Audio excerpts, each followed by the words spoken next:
What's going on, everybody? Week 3 of the NFL season is already here. It seems like it's already flying by. It's been quick season, I guess, because maybe no preseason. That's probably why. Tons of injuries. So many injuries last week. Even last night's game, there's a couple injuries as well. It's tough. You really got to watch that, especially with props. I had a couple props already that I lost just because of injury. They didn't finish the game. So, it's something to watch, all these injuries, because no preseason, quicker season. So, definitely very interesting to watch from the beginning of the season. Tough week overall for me. 2-4 we went. Good on video plays, though. We go 3-1 in the video plays. We hit the teaser with San Fran and Arizona fairly easily. They both would have even covered the spreads if you were on the spreads there. It's still early in the NFL season, right? Week 3. I have started slow. I'm just trying to adapt to these corona times in home field, trying to understand the totals.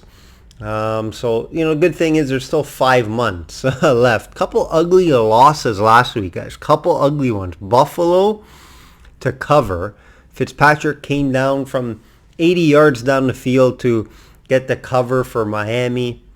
And then Jets and San Fran, same thing. Darnold threw a Hail Mary 40-yard throw to get the San Fran Jets game over in the last minute. So a couple tough ones. Last night as well, tough one with Jacksonville over. I had the over in that game. There's 10 minutes left and all we needed was one touchdown. And what happens?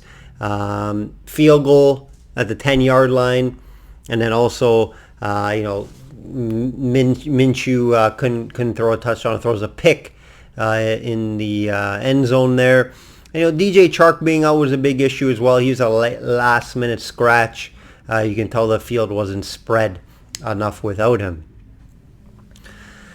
Guys, check out my website for subscription details, systemsportscapping.com. You can also email me, systemsportscapping@gmail.com. Let's take a look at some matchups this week. Starting over with the Atlanta game. Chicago at Atlanta. Atlanta -3. Total 47.5. Everyone seems to be Atlanta this week. I don't blame them. I am leaning Atlanta as well. 0-2. Should have been 1-1. Obviously, that crazy collapse to Dallas. It's just hard to trust Atlanta. And especially for their injuries. I'm taping this on Friday. I have reviewed some injuries. It looks like Jones may play, maybe a game-time decision. But they have a lot of the defenders out. One of their better safety / corners is out. So it is a little tough to trust them. Now, Bears, obviously, they'll be the best D that Atlanta has faced. They haven't faced any good D as yet. Dallas, Seattle, they're able to throw all over them. It's just, who has the Bears played, right? The Bears played nobody. So I can't really go off of what I've seen from the Bears. Yes, their defense is good. We all know that it's going to be pretty solid. But they have faced Detroit Lions and the New York Giants. They struggled to score in both games if you look at it. New York Giants, 17 points they scored against them. And then Detroit, they only got those points late in the game. Very late when 2 Detroit corners went down with injury. So I don't really look at too much on the offense. We know Mitchell Trubisky is in the offense there, so I can't trust that guy. It's Atlanta or nothing for me. I haven't got to bet this as of yet. I'm still waiting for the injury. So once I have an official play, and if I do, I will send it out to subscribers. Next game here, Arizona versus Detroit. Lonely Detroit. Arizona -5.5. It's hard to stay off Arizona here. They have looked great. They have covered both games. The Lions have been a mess. They've been banged up at the same time, right? Galladay's been hurt. Their defense has been hurt. Their number one draft pick hasn't been playing.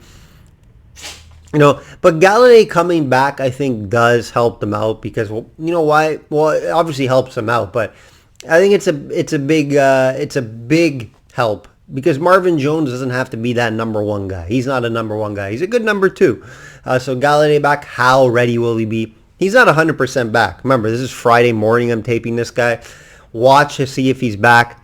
It does help out that offense a lot. Now, the total here is at like 55. It's hard for me to play an over on 55, but I agree with it, especially if Galladay's in there. If Galladay's in there, I agree with that 55. I wouldn't shy away from it. I haven't bet it, but it would be a lean. If I had to pick a total on that, I would take the over. Arizona's going to score. Hopkins is going to have a field day against his Detroit defense. He's going to throw. He's going to at least get probably 10 targets. So Hopkins is going to have a big day. Kyle Murray is going to be able to run as well. Look for Drake to run all over his Detroit defense. This rush D is ugly. Aaron Jones last week, huge game versus them. And even Montgomery, when he was banged up, he ran pretty well for his few rushes that he had. So what I say is look for Drake and Murray props to go over here. I'm still waiting for them to come out. And I do lean the Arizona 5.5. And the total. Look for the Galladay, though. I think that does affect the total. See if Galladay is playing. Titans and Minnesota. The 2-0 Titans versus the 0-2 Minnesota Vikings, guys. I think the totals at the side, I don't really have an opinion on. You would think Zimmer would have them up for this game. I would lean the +3 for Minnesota at home. If it was actually a home game with fans, I probably wouldn't be that number. I'd +3 can probably be down, more to a pick'em price. Titans are the better team, but Minnesota's desperate, right? I would look +3 as a lean. I didn't bet it, but the total seems a bit high here with Cousins struggling. You see that 49. You expect Minnesota's defense to try to at least play better. Losing Diggs obviously is hurting them a lot. You can see early. Cousins, I just don't trust. It's hard to back the guy. So the only thing I would look here is maybe the under 49. Get it over 49.5 as well at some books. Dallas versus Seattle. What a game we have here. Should be another shootout. Another one of those high totals that, it's hard to bet over, but I would look at the over. Both teams aren't playing defense. They're not playing defense. They're able to go up and down the field with no issue. Seattle's looked great so far. I just think maybe this 5 is too many points. I think that Dallas comeback versus Atlanta will give them some boost, give them some energy, and may carry over. Seattle's defense, like I said, they haven't looked great at all. Dallas should be able to score on them very easily. This total is where it's at for a reason, like I said, but I would lean the over on the total. It definitely should be a fun one. I think the two backs, bruising backs, Elliott and Carson, should have a big game. I look for them to rush, throw out of the backfield, pick up some yards. You may want to look at the props there as well. But yeah, with this Seattle D and Prescott, I think Prescott may throw a lot also in this one, get a lot of yards. Look for those totals as well. But one of the tough losses for Seattle, it's not he is a big name, but he's lost some steam over the years. It's Bruce Irvin, linebacker. They lost him possibly for the year. It does affect their defense a lot, makes them a little weaker. I'm leaning Dallas here in the points. Not official as of yet, though. We got to talk about this Monday Nighter, guys. Monday Nighter, Chiefs versus Ravens. Ravens -3.5, total 54.5. Total, again, I agree. It should be where it is, right? I'm not going to touch the total as of yet, even the -3. This is a game I'll just have props on. I'll look for some props. Haven't got to the props yet, but I will be looking at them. This probably could be the game of the regular season, and I think this is the AFC Finals preview.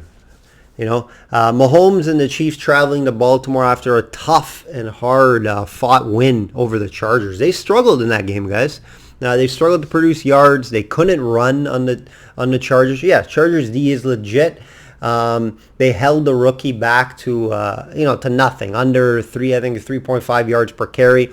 And I think he'll struggle again against this Ravens run D. Mahomes, I think he'll be able to throw the ball around a little bit, especially in that middle of the offense. So look for Kelsey props to go over.